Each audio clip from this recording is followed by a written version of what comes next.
Get started. Thank you so much for joining me today for a Trail Project Form training session. My name is Steph Lagori. I'm the NEPA specialist for the North Country Trail Park Service. And I do want to let you know that today's presentation is being recorded. So just an agenda of what we're going to go through today. We're going to start out with a brief refresher about the compliance process that was introduced at the October 15th chapter leadership meeting. Your chapter should have also received a letter from the Park Service superintendent, as well as a NEPA and compliance process document. But I would like to spend most of our time today on showing you something you have not seen yet, which is the main focus of this webinar, and that's the Trail Project Form. We'll go over some step-by-step instructions for completing the form. I'll show you the form, and we'll go through submitting an example project. Before closing out, we'll go over some dates and timelines for your understanding of what the immediate coming months will be looking like regarding the compliance program. And then we'll close out with a Q&A session for you to ask any questions you have on the compliance process, filling out the form, or any other lingering questions you have. All right, so let's get started. This new compliance process that we've introduced to you is not very new. Now and in the future, you might be hearing a lot about the National Environmental Policy Act, or NEPA. NEPA is not new. It was signed into law on January 1st, 1970. It's a law that requires federal agencies to evaluate and document potential environmental and socioeconomic impacts of their actions. And under NEPA, a federal action is one that's potentially subject to federal control and responsibility. So how this is relevant to the North Country Trail is because the National Park Service is congressionally assigned as the administrator of the trail. In the case of National Scenic Trails, a federal administrator has various trail-wide responsibilities. And then I have a note here at the bottom that NEPA is an overarching national policy. So what I mean by that is that a NEPA review would take into consideration all laws, regulations, and potential permitting that might be applicable to a project. So for example, under a NEPA review, it could also include an evaluation of the Endangered Species Act, the Bald and Golden Eagle Protection Act, the National Historic Preservation Act, as well as any state or local regulations that might apply. So state wetland regulations, if those are applicable, or maybe even local zoning ordinances, if that was necessary to review as well. Another reason why this is not exactly new is that many of you have likely already encountered compliance during your project work. So you or your chapter might have applied for permits before. You might have had communications with a federal landowner about NEPA before, or you might have noticed that a survey or a study of your project area had to be completed before you could start construction on the project. Those are all compliance activities. However, currently, there's not a consistent process for your chapter to communicate what your plans are and what your project needs are, which can lead to some uncertainty about what natural and cultural resources in your project area require some evaluation for impacts and protection. And the National Park Service's responsibility as the administrative authority are not always met by this existing process, in part because compliance is not always completed to the extent that's legally required. So in the future, the long-term goals for for project compliance is to have some increased communication about what your chapter's project plans are and project needs are, some increased assurance that responsibilities are met, and some increased assurance that all necessary compliance actions were completed. However, I want to note that this new future process is not intended to duplicate any planning or compliance work that either your chapter, another agency, or a landowner has already done.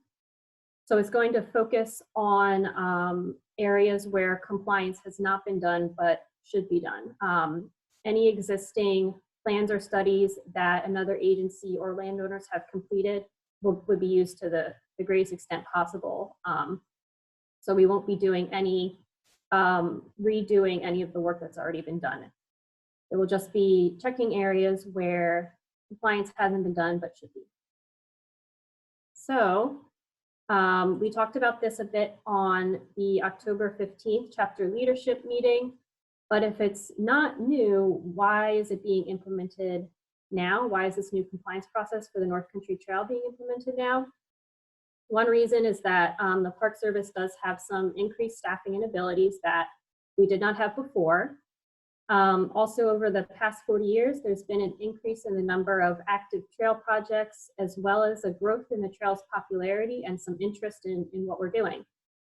There have also been a few recent incidents that have led to some greater scrutiny of our existing compliance process. So this all led to a reevaluation of what was existing and how that existing process could be modified to ensure that both the volunteers and the scenic trail legacy and the natural and cultural resources on the trail are protected. So the goal of this new compliance process, the long-term goal, is to help preserve the National Scenic Trail status and integrity, to protect natural, historical, and cultural resources that could potentially be impacted by trail projects, to increase both the Park Service and the association's ability to protect volunteer liability by better ensuring resources are not accidentally damaged or destroyed.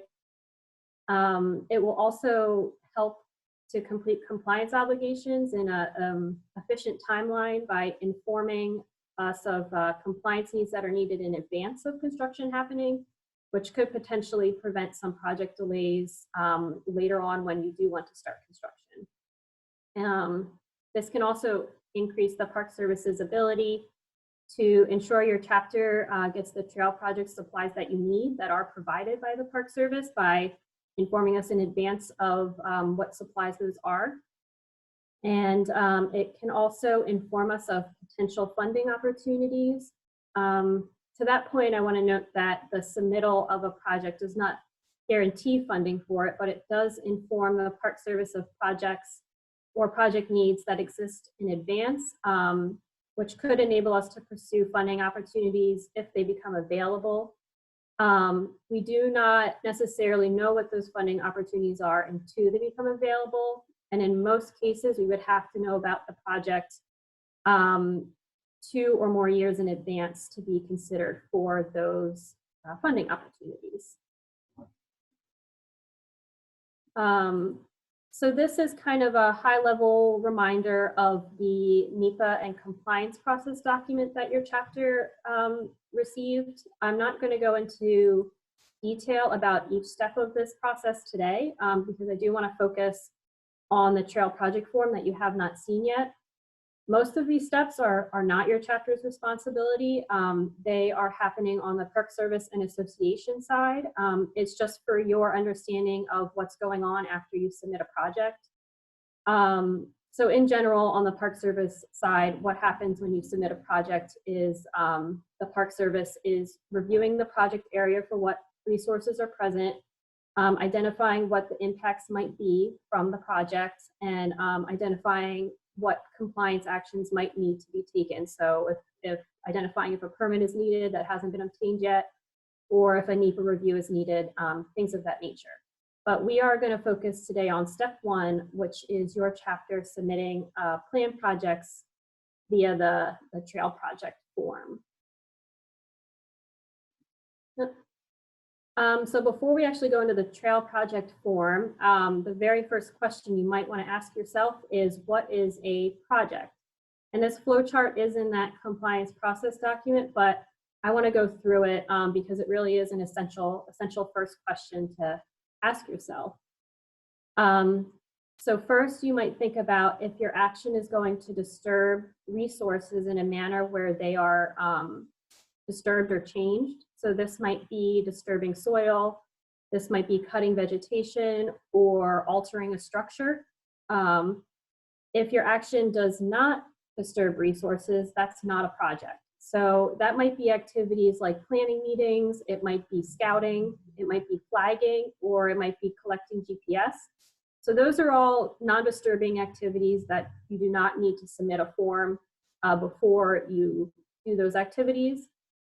But I will note that if you're at a point where you are flagging and collecting GPS, you probably have a project that could be submitted. So think about that. You know, you can go out and flag without telling us that you are going out and flagging, but you might have a project that you're flagging for that could be submitted. So let's assume that you've determined that your action will disturb resources. Then you might want to ask yourself if it is a regular maintenance activity. So this generally includes in-kind maintenance or improvement activities on existing non-historic trail or trail features. By in-kind, I mean fixing or maintaining existing trail and features in a manner where the location and the general design of that feature is not changing. So you know what's happening in the background is the Park Service is going to create something called a programmatic compliance document that covers these maintenance actions, so you do not have to submit all of those maintenance activities as projects. So if you've assumed that it is not a regular maintenance activity, then your action is likely new construction. So this might be new construction of trail, a new trail reroute. It might be putting in a new structure like a new boardwalk or a new bridge, or it might be a new amenity like a new campsite or parking lot. So those are projects, and that is what you would submit via the trail project form. If at this point, if you're still unsure if your action needs to be submitted, or if you're unsure if your action is a maintenance activity, overall, if in doubt, just submit it. You can also contact your state's RTC to clarify and discuss your action, or contact me and we can talk about it further. But overall, if in doubt, I would say just submit it, and then you might just you know, get a notification from me that it's maintenance and you're good to go. All right, so let's assume we've determined that we do have a project. This link here is going to take us to the trail project form, and we're going to walk through submitting an example project. I will note that this link is not currently active, but it will be when the submittal period starts on December 1st, and your chapter will receive this link once it's accessible. So here's our National Park Service trail project form. At the very top here, we have a help section. My contact information is here if you have some questions while you're filling it out. There is also a tutorial that's available when you click on this link. We will also be sending your chapters the tutorial for your reference. So it just goes through some kind of extra instructions of how to fill out each section of the form if you want to reference that. All right, so let's start putting in our example project. My office is located in Lowell, Michigan, so I'm going to pretend that I want to do a trail reroute in the Lowell area. So for the project name, I'm going to enter a descriptive but brief name for my project. So for this example, I'm just going to call this the Lowell Trail Reroute. Next is a drop-down box to choose the chapter that is implementing the project. The Western Michigan chapter is in the Lowell area, so for example purposes, I'm going to choose Western Michigan. Next, the form asks for your preferred order, preferred project order. So this is the order of this project when taken into consideration with the other projects your chapter might be submitting. If you're only submitting one project, this would be project number 1.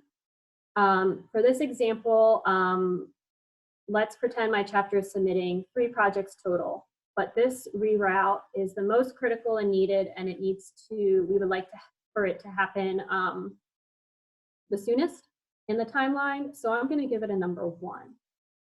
If this project was of great value, but it's not the most critical or necessary, it might be number 2. If it's the least pressing or has a timeline that's pretty far out, I might call it number 3. So this is a chance for your chapter to communicate to us about what projects are really critical for your chapter and what projects have pressing timelines. Next is a project description. We're going to describe our project a bit further. It asks for the project leader name. This is the best person in your chapter to contact if there's any questions on your submission or on the project details. So for this example, I'm going to input myself. It is up to you how your chapter would like to identify project leaders. You can have one person who submits all the project forms or multiple, whatever works best for your chapter. Let's see, and then I'm going to put in my phone number here and phone calls. All right, the desired project start date. When you click here, a calendar comes up. I don't exactly know when I want my project to start, and that's okay. I can make a good estimate. I've done some pre-planning, and I know I'd like to start construction on this in the summer, about 2.5 years from now. So I'm going to make a reasonable estimate that I'd like for it to start in June 2023. Since I don't know an exact day, that's fine. I'll choose June 1st. Next is the purpose of our project. This is a trail relocation, so I would click trail relocation. When I click that, it asks for length in miles and the structures associated. Same thing if I were to click new trail. If I click linear, it asks for the length in feet. So this is punch-in boardwalks, bridges. Amenity, nothing pops up and you can move on. So things like campsites and parking or kiosks, shelters. There's also an other box if none of these quite suit what your project is. So this example is a relocation. I'm going to choose that. Again, because it's 2.5 years out, I don't exactly know what the length in miles is, and that's okay. But based on the pre-planning I've done so far, I estimate it's going to be about 3 miles. So I'll put a 3 in here. Then the associated structures. This is where it might get a little bit confusing because a boardwalk, a bridge, or a sign or a campsite that is associated with your new trail or a reroute is not separate projects. Those can all be part of one large project. Those are all associated structures and components of the one new trail or new reroute. So for this example, let's pretend there's a wet area at the southern end of this reroute. And I estimate that I'm going to need to include some punch-in over this wet area. It's about, for this example, 200 feet. So I'm going to estimate associated structure is 200 feet of punch-in. So I'll just type that in there. Next is our reasons for implementation. This is why your project's needed. You can click more than one of these because there very well may be more than one reason that the project is needed. So for this example, I would like to do the reroute because there is a more scenic route available, and the existing trail is pretty frequently flooded. So this is for some erosion water mitigation needs. So I'll choose both of those. If none of these options quite suit your needs, there is an other box where you can type in what your project purposes or project implementation needs are. Then there is an optional box. This is for known project deadlines. It's another calendar option. This is if you happen to have any grant deadlines or maybe a permit expiration date. So for this example, I have a grant deadline that this project needs to be completed before 2025 with the grant. So I'm going to say December 31st, 2024 is my known deadline. Finally is an open box for you to type in any additional project details you think might be helpful to note or that might increase project understanding. So for this example, I might want to talk a little bit more about my reasons for doing this reroute. So I might say reroute of trail needed because a more scenic route is nearby. And the existing trail is regularly flooded.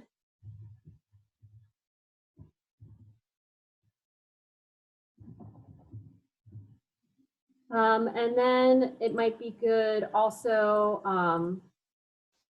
to talk about the area where I'll be putting punch-in. So there is a wet area at the southern end of the reroute that will need punch-in. We'll say we'll need about 200 feet of continuous punch-in, or whatever you think is useful information. And then it might also be really useful to just explain a little bit more about the grant that there is. So there is an XYZ grant, or whatever your known project deadline may be. Maybe it's a XYZ permit. All right. So that is our project description. So we're going to go into talking a little bit more about where our project is located. Understanding your project location will help me out on my end and prevent a lot of back and forth between us, because ultimately where your project is located is how I'm going to identify what natural and cultural resources might be in that area. So first is the state. It's a drop-down box and you can choose your state. I'm in Michigan, so I will choose Michigan. Then there is a option to share a link from the association's online mapper. In some cases, your project might be already on the association's online map. This might be true if your project is in Itasca County in Minnesota. So for this example, I'm just going to show you how to share that link. I'm going to go to the association's mapper here, which I'm sure many of you have used this before.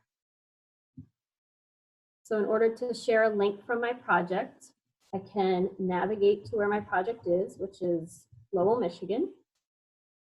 And then let's pretend that my reroute is visible here. All I would have to do is share a link to this map. There is a share option here. There's a box here that says share current map extent. Once I click that box, a map link comes up. As long as this box is clicked, this link will take me right to this map screen. So I can simply copy and paste that in here. If my project is not already visible on the association's mapper, there is an option here to upload a map. A simple estimated drawing of the location will do. Your chapter might have already done some pre-planning and already has a map that can be uploaded. In that case, you can upload that. If you do not, I can show you kind of the simple estimated drawing I've done here. This was an existing map that I just drew generally where I think my reroute's going to go. I estimated where I think my punch-in will be. I took a picture of it and then I emailed that picture to myself, and I can simply choose that file from my desktop. This does work on mobile too, so if you have it saved on your phone, you can also do that there and include it in the upload. You can also, if you would prefer to draw it on the association's mapper, you can do that as well. So that can be done using this measure tool. Oops. There's a ruler for distance. And every time you click, it will draw the line, and you can kind of draw out where your estimated reroute might be. Once you double click, it ends the drawing. When you click again, it will erase the drawing if you need to make a correction. If you had something like a boardwalk or punch-in, you could draw a straight line. If you had something like a parking lot or a campsite, you could just put one point where it's located. Unfortunately, you can't print from this map, so you would need to take a screenshot and save that screenshot, and that could be your map. You can also use Google Earth, but to save us some time, I'm not going to go into using Google Earth. There are some instructions in that tutorial document on how to use Google Earth, and you're welcome to reach out with me and to chat more about making maps. If your chapter has GPS data instead of a map, that's fine too. You can also upload the GPS data instead of a map here at the upload button. All right, so that is the map. Next, it does ask for project coordinates, and this is a required part of the form. Again, just having a good understanding of the general location is going to prevent a lot of back and forth and help identify what resources are in the area. So this is something that can also be obtained on the association's mapper. Again, at the measure tool, there is a symbol that looks like a scope. And when you click, if I have a reroute, I might just pick the estimated center of where my reroute is. And that is your lat and long point. This top number follows my mouse, so it's constantly changing. So I would want to copy where my actual green arrow is. And that is my lat and long that I can input into my form. So here we go. And yeah, feel free to reach out to me if you want to chat some more about maps and making maps, but simple estimated drawing is fine. And an estimation of the center point of your project is fine as well. All right, so that is our project location described. We're gonna jump into some land management questions. First is a ownership question. And again, you can choose more than one because there very well may be more than one landowner. For this example, I go through some state game lands, so I'll choose state. And there's also some private landowners. I'll choose private. When I choose private, there is a question about if there is a landowner agreement for all landowners involved. You do not need to have all of the landowners agreements to submit a project. But in this example, I'm going to say, yes, there is. If you would like to provide some more description about those landowner agreements, that would be helpful, and you can input that here. So I might just describe my agreement with the private landowners a little bit more. So there is currently a verbal or handshake agreement with the private landowner. But a written agreement, or whatever type of agreement it may be, is in progress. Okay. Next, we do ask for some contact information about the land management agency or the landowners. The reason we ask for this is for compliance confirmation reasons. So it might be reaching out to a state just to do our due diligence, confirm that they did complete a permit, or it might be reaching out to a federal landowner to ask them about the status of their NEPA review, or it might be reaching out to ask questions about what other compliance needs haven't been done that are needed.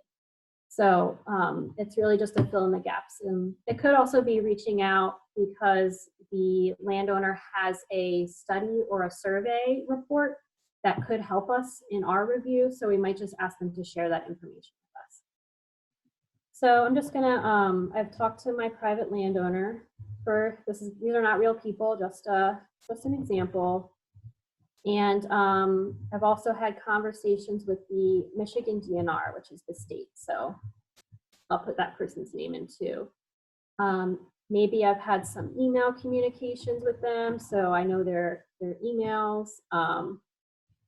Or maybe I've also talked to them on the phone, so I might have their phone numbers. Whatever kind of contact information you know and can provide. Let's see. All right, we're down to the last two questions here on the submittal. One is any known or potential site concerns or issues. This might be if you know a wetland is present, if you know there's a sensitive riparian area nearby, maybe there's some flooding concerns. You might have some safety concerns. So for example, if there's a road walk. So if you remember from when I was filling out describing the project in the beginning of this form, there was a wet area in the southern end of the trail reroute. That might indicate to me that there might be a wetland. So I might say something in here like potential wetland at southern end of reroute. And then is any permit or approval needs and status that you might know about. So you might know that there is a NEPA review going on.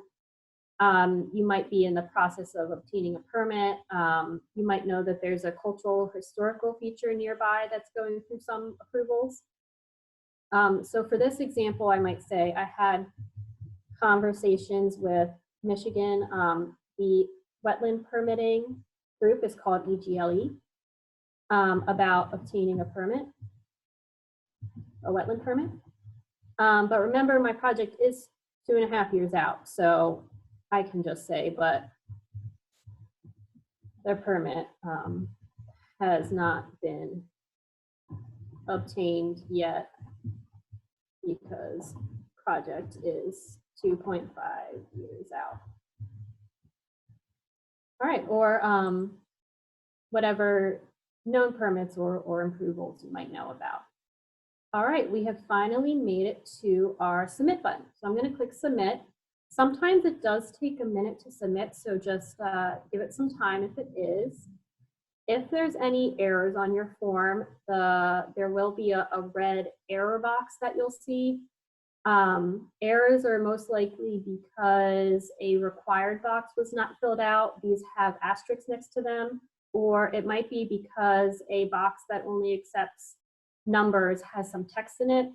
Those will be highlighted in red for you, and you would just have to go through, make those corrections, and click submit again. Once it's uploaded successfully, you'll see this screen. Thanks for submitting your chapter's project. For your records, we sent a confirmation email. So I really suggest putting in your project leader's email address, because when you do, that email will receive a copy of the form with all of the details that you submitted for your records.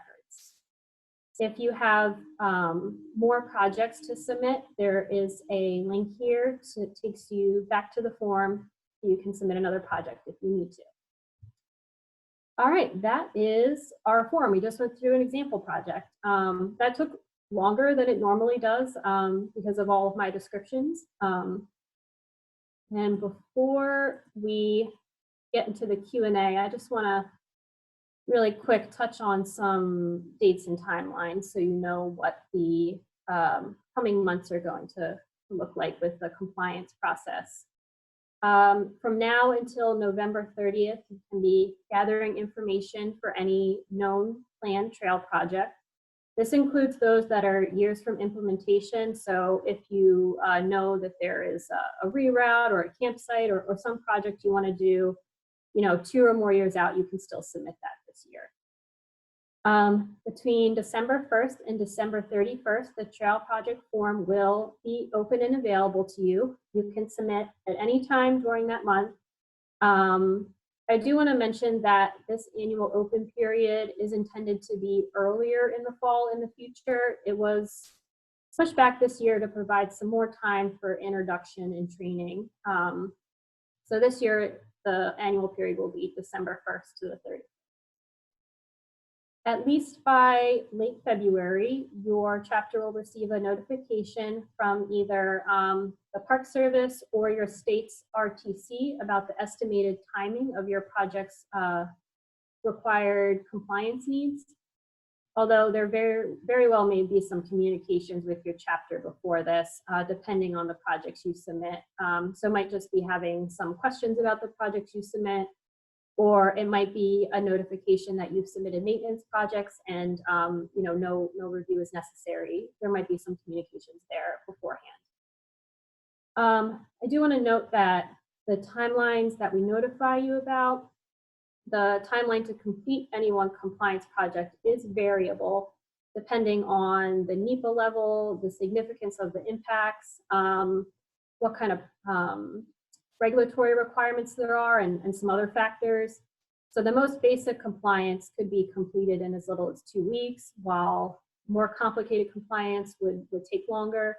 Some projects might have specific federally mandated timelines in their schedule if they're a bigger project. A project might need to consult with other agencies who are experts in other areas. So for example, Fish and Wildlife is the Threatened and Endangered Species agency we would consult with.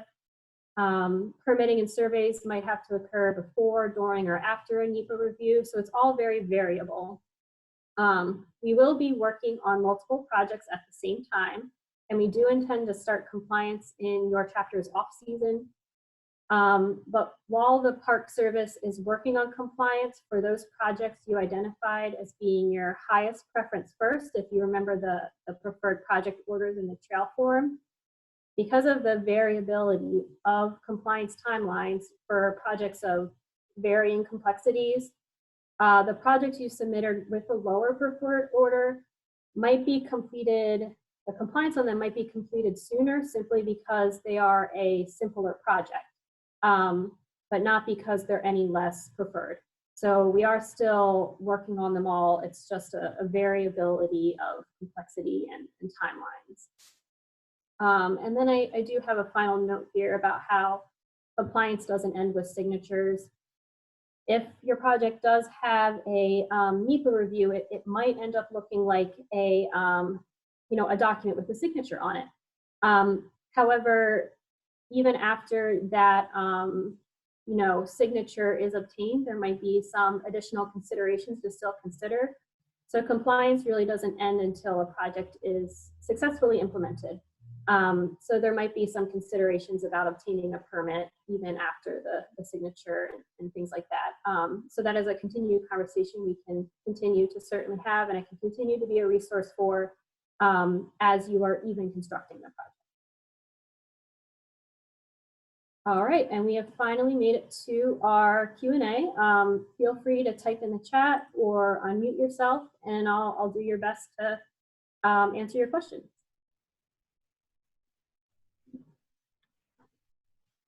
Okay. Stephanie? Yeah.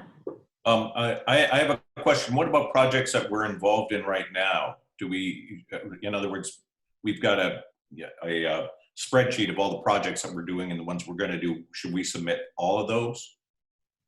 That's a great question. Yeah, for ones that are ongoing, I'm suggesting submitting them. For the ones that are ongoing, it's going to kind of depend on how it's being broken up throughout the season and how the project might be, segmented throughout the trail corridor. So I'm suggesting those just be submitted, and there will likely be some, conversations about that on how that's being done. It may or may not need a compliance review depending on that. Okay. And to add to Steph's response, Mark, it also is very important to communicate those projects so that I'm aware, that I have some understanding and awareness of what the volunteers are working on. If any questions come up, just because you submit a form does not automatically mean that it is going into a long time consuming process. It may mean that, but the important thing is to communicate what you're doing so that there's no surprises should something come up. If the Fish and Wildlife Service says, hey, Superintendent Loudenslager, what can you tell me about this project? Obviously, there's some problems when I have to respond, well, I don't know anything about it. So that's one of the reasons that if you know of a project, even if it's already started, to let us know about it. Okay.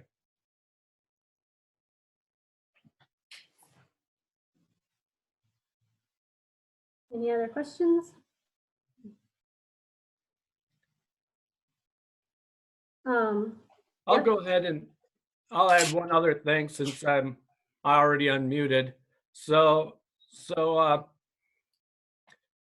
we often get questions about how to order those projects when Steph originally was talking about project number 1, project number 2.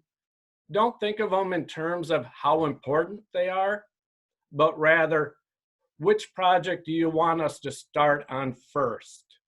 And which project do you want us to start on second? That's really what's more important. All your projects are important, and nothing about this process is going to be a yes or no. That's not the intent of this. We're not going to look at this and decide, well, this is not a very important project, we're not going to do it. That's not what this is about. We're going to be working on all of them, but we have to know where to start. So if you know you've got a project that you need to implement in April of this year, this should be your project number 1. If you've got a very important project, but you know you still got a couple years of planning to do, it may be a more important, a more critical project, but because of the timing of it, identify that as your second project, so that we're able to work on the most pressing projects first. But like Steph also said, just because we start working on a project first does not mean it'll be the first project that we finish, if that makes sense. Because of the complexities and what may be involved in the project, we may start working on it first, but it may be the third project we complete. Yeah, that's really good information, Chris. And that actually reminded me of something that I forgot to bring up, and that's that this month-long annual period will be our standard process, especially for all projects you know about and are planning. However, we do understand that emergencies come up or urgent needs come up that could occur outside of that annual open period. And in those cases, there will be an opportunity for you to submit your project. You would communicate that urgent need to your state RTC and or me, and we can talk about getting it submitted outside the annual open period. So, this might be a sudden, flood that wrecked the trail, or a really urgent landowner opportunity, things like that.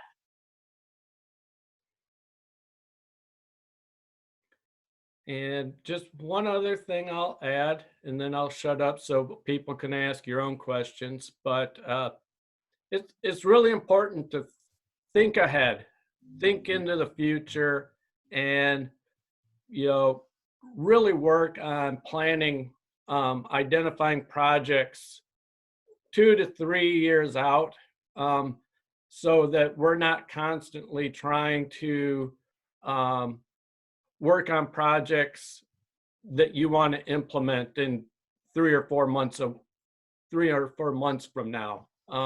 Identify stuff far in advance as possible, so that we can get ahead of the game, so that we can put in for project funding potentially, so that we can allocate our resources. We only have so much money in any fiscal year with fixed funding. So knowing as far in advance of what projects we've got coming up will help us better know how to allocate those funds. So, yeah.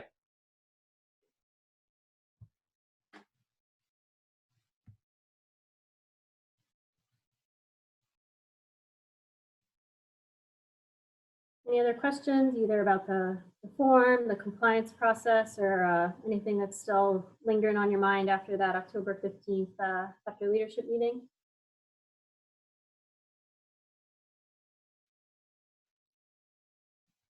I'm sorry, I have another question unless somebody else has one. Sure. Just so that I'm walking it through. Let's say we are planning a reroute that goes through county forest, right? Mhm. We've already talked to the forester, and they've done whatever county review they want to do of the reroute, and they approve it. I see on the form we would put that in, right? But the compliance process would still be involved in terms of calling the county and making sure they're doing that. That's basically how this works. So it's even if it's a Exactly. county forest, you're still going to be seeing, like, if we're crossing a stream or something like that.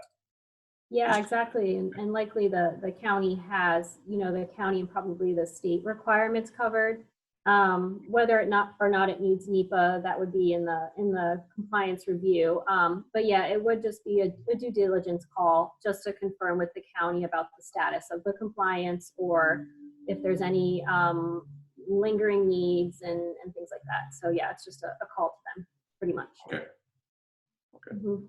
Yeah, and because building the North Country Trail it's a federal action, because it's a national scenic trail. It was enacted by Congress. It's administered by the National Park Service. There are laws, federal laws, that would apply that don't necessarily apply to the county.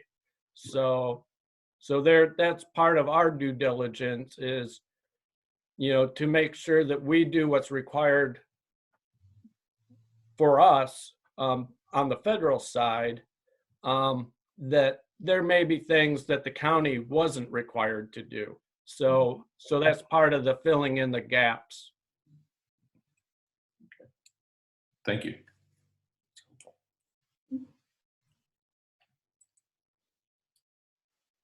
Any other questions?